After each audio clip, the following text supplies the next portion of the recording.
क्या आप जानते हैं हाल ही में महाराष्ट्र सरकार ने गणपति फेस्टिवल को state festival of Maharashtra declare किया है। चलिए आज जानते हैं इस त्योहार के इतिहास को और समझते हैं इसकी शुरुआत मूल रूप से कब से और कहां से हुई इसके बारे में। Hey everyone, my name is Rashmi and welcome back to my channel CSE Spark। Ganpati उत्सव सिर्फ एक धार्मिक त्योहार नहीं बल्कि महाराष्ट्र के कल्चर का उत्कृष्ट उदाहरण है। गणपति फेस्टिवल जिसे हम आज जानते हैं, इसकी गहरी और असली रूट्स महाराष्ट्र के कोंकण रीजन में है। Konkan region specially Mumbai, Raigad, Ratnagiri, Sindhudurg district of Maharashtra और गोवा में गणपति पूजन के रूट्स बहुत पुराने हैं। ये ट्रेडिशन प्री हिस्टोरिक टाइम्स तक ट्रेस होती है, जब कोस्टल विलेजर्स अपने कुल देवत यानी फैमिली डाइटी के रूप में गणपति बाप्पा की पूजा करते थे। महाराष्ट्र के रत्नागिरी जिले में स्थित गणपतिपुळे का स्वयंभू गणपति मंदिर इस कनेक्शन का सबसे बड़ा प्रूफ है। ये मंदिर हिस्टोरियंस के मुताबिक 400-500 साल से भी ज्यादा पुराना है। 17वीं सेंचुरी में छत्रपति शिवाजी महाराज जी के समय कोंकण के सिंधुदुर्ग फोर्ट और पोर्ट विलेजेस में गणेश चतुर्थी का उत्सव राजशाही लेवल पे मनाया जाता था।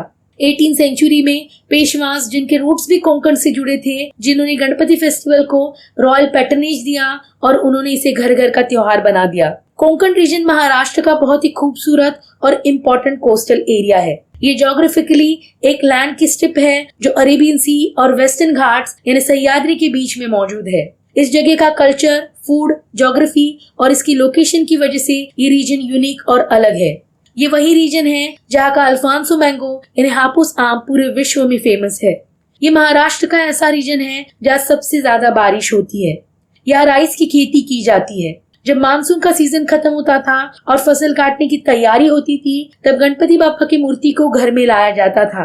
ये इस बात का प्रतीक था कि गणपति बाप्पा उनके फसल की रक्षा करेंगे। Unique culture of Ganpati festival of Konkan region of Maharashtra. Konkan में गणपति फेस्टिवल की अलग बातें हैं जो इसे यूनिक बनाती है। पहले हर घर गणपति बाप्पा की मूर्ति शाड़ू के मिट्टी से खुद बनाई जाती थी। आज भी इस रीजन के कई घरों में इस प्रथा का पालन किया जाता है। इस रीजन के गणपति फेस्टिवल में गणपति बाप्पा के फेवरेट उकड़ी से मोदक यानी राइस के आटे और गुड़ और नारियल के बने स्टीम मोदक, खीर, पुरनपोली, करंजी इत्यादि पदार्थ बनाए जाते हैं। 10 दिनों तक आरती, भजन, नमन, फुगड़ी, डांस, ढोल ताशा, दशावतार नाटक इत्यादि आर्ट्स को परफॉर्म किया जाता है, जो इस कोंकण रीजन के आर्ट और कल्चर का हिस्सा है, जो इस त्योहार को और भी स्पेशल बनाता है। इस त्योहार के लिए कोंकण में रहने वाले लोग बड़े बड़े शहरों और देशों से अपने गांव लौटते हैं। जब फेस्टिवल के लिए हर घर में साफ सफाई की जाती है, तब दीवार को पेंट करना एक बहुत ही इम्पोर्टेंट पार्ट है। हर घर में गणपति बाप्पा को बैठने की जगह फिक्स होती है। गणपति बाप्पा के बिल्कुल पीछे वाली दीवार को नेचर की पेंटिंग से सजाया जाता है। इसके बाद बहुत ही इम्पोर्टेंट पार्ट शुरू होता है, वो है माटवी यानी माटी को सजाना। माटी मतलब वुडन फ्रेम जो गणपति बाप्पा के आसन के ऊपर छत की तरह बांधी जाती है। ये कोंकण के गणेश उत्सव का इम्पोर्टेंट पार्ट है। इस माटी पर स्पेशली बारिश के मौसम में उगने वाले अलग अलग वाइल्ड फ्रूट्स और लीव्स को बांधा जाता है, जैसे कि लोकल भाषा में जिसे हरन, तेरड़ा, काकड़ी, कांगला, नारियल, आम के पत्ते यानी डहाड़ी कहा जाता है इत्यादि को माटी पर सजाया जाता है। 10 दिन के इस त्योहार में हर दिन का एक अलग महत्व है। गणपति बाप्पा के आगमन के एक दिन पहले हरतालिका पूजन होता है। इस दिन माता गौरी और उनकी सखी इनकी मूर्ति की पूजा की जाती है।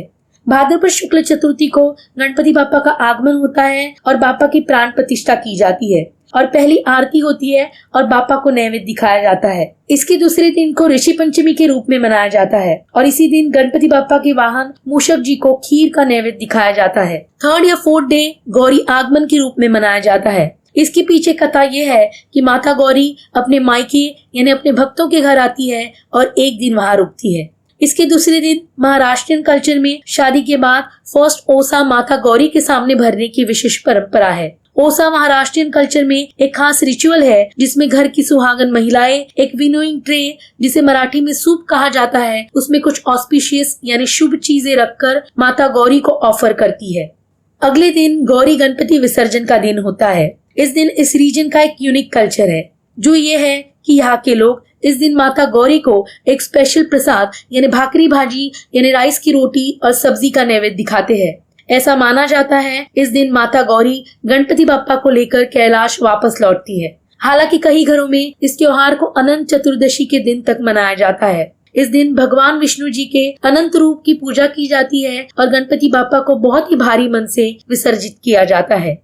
इस दिन भी बहुत ही खूबसूरत और इमोशनल ट्रेडिशन को मनाया जाता है। खासकर महाराष्ट्र के कोंकण रीजन में वो ये है, जब बाप्पा का विसर्जन किया जाता है तब फैमिली मेंबर्स उनके लिए एक शिदोरी पैक करते हैं, यानी सफर के लिए पैक किया हुआ खाना, जिसमें नारियल, गुड़ इत्यादि चीजें पैक की जाती है। ये एक लविंग जेस्चर होता है और लोग बाप्पा को अलविदा कहते हैं और अगले साल जल्दी लौटने की विनती करते हैं और इमोशनली नारे लगाते हैं, गणपति बाप्पा मोरया, पुढच्या वर्षी लवकर या, यानी अगले साल जल्दी वापस लौटना। अभी हम समझते हैं ये सार्वजनिक त्योहार कैसे बना। 1893 से पहले Ganesh Chaturthi mostly family festival था। इसे लोग अपने अपने घरों में मनाते थे। 1893 में पुणे में इसी कोंकण रीजन के सुपुत्र लोकमान्य टिळक जी ने गणपति फेस्टिवल को एक सार्वजनिक त्योहार का रूप दिया। उनका मकसद लोगों को ब्रिटिश राज के खिलाफ एकजुट करना था। इस फेस्टिवल ने लोगों को एकजुट किया, जैसे कि पंडाल बनाए गए और इन्हीं पंडालों में स्वराज यानी सेल्फ रूल के आइडियाज को लोगों तक पहुंचाने का काम किया। इस तरह लोकमान्य टिळक जी ने गणपति फेस्टिवल को एक फैमिली ट्रेडिशन से एक powerful tool of social and political awakening बना दिया, जिसका असर आज भी हमें बड़े पब्लिक सेलिब्रेशंस में जैसे कि मुंबई, पुणे, नागपुर और बाकी बड़े बड़े शहरों और गाँवों में देखने मिलता है। ये थी कहानी आने वाले बड़े त्योहार की, जो सिर्फ त्योहार नहीं बल्कि भारत की संस्कृति का हिस्सा है, जिसके रूट्स हमें महाराष्ट्र के कोंकण रीजन में मिलते हैं। आज भी लोग इस त्योहार को मनाने के लिए मुंबई, पुणे, नागपुर और बाकी शहरों से बड़े पैमाने में कोंकण अपने गांव जाते हैं।